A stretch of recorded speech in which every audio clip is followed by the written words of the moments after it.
The discoveries that the team made during Season 6 of The Secret of Skinwalker Ranch were the strangest of their investigations so far, but were they also the most revealing about the truth behind the phenomena? When you met in Salt Lake City, it was really interesting to watch peer scientists come in to review some of this data. I'm wondering how gratifying that is to know that you have peer scientists saying, wow, this is cool, and does that spur you further to go on and move on and keep researching? I appreciated the engagement and, you know, the enthusiasm for what we're doing, the receptiveness.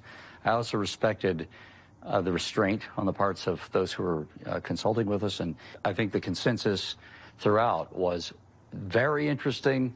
We want more data. And just think about the group of folks we had around the table. I want to take a moment to thank everyone for their engagement, for taking the time out of their busy lives to come together today for this very critical briefing.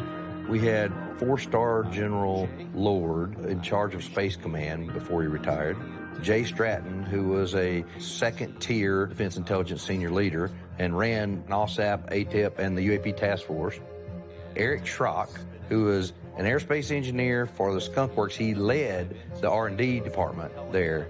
Gary Nolan, who is a Nobel nominee for microbiology and genetics. Eric Davis, who was the lead scientist for the Bigelow team when they were here. Well, when you find a material like you found, the ceramic piece, for example, like, I would imagine that would be the type of dream team you'd want analyzing something like that, correct? Well, at least to look over our shoulder and say, maybe you should look in this direction too, right? Right. It underscores the fact that we have always viewed this investigation as a collaborative enterprise. We are constantly seeking feedback and collaboration with credentialed peers that have experience, especially with these topics. Right. Was a great opportunity. And I think it's just a prelude to what we can expect in the future. It's a real privilege to interact with these guys, Eric Davis, certainly. And from Robert Bigelow's team, I was keyed in on him, right? Because that's someone who was here doing what you did, although in a much more secretive way.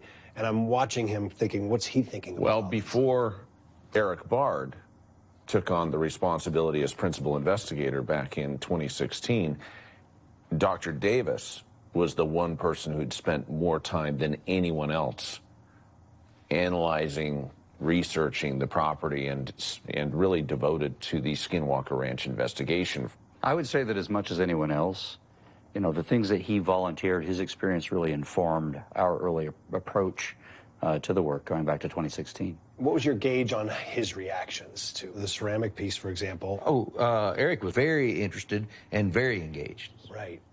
But I can essentially say that this type of material would contribute advancements to photonic and electronic materials, technologies, and take us into new directions that we haven't imagined yet.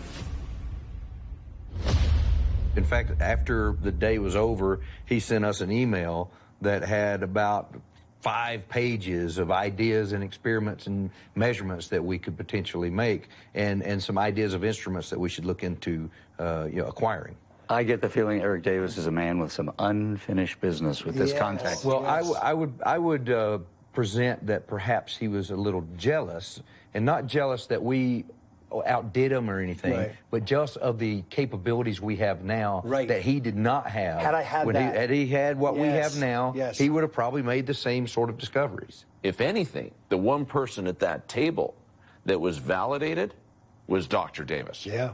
Given the tests that we've discussed on these materials, given this interest and in some cases enthusiasm based on experts in the field and peers, where do you guys stand now in terms of what's in the mesa? What's in the mesa is something that is unknown, and we have to figure out what it is because it's something new one way or the other. Yes, this is a scientific concern. It is an archaeological concern. It is a forensic concern, and that's how we're going to approach it. Well, and with that kind of sensitivity, we have to take this into a more disciplined direction, like an archaeological dig, as opposed to a more conventional excavation.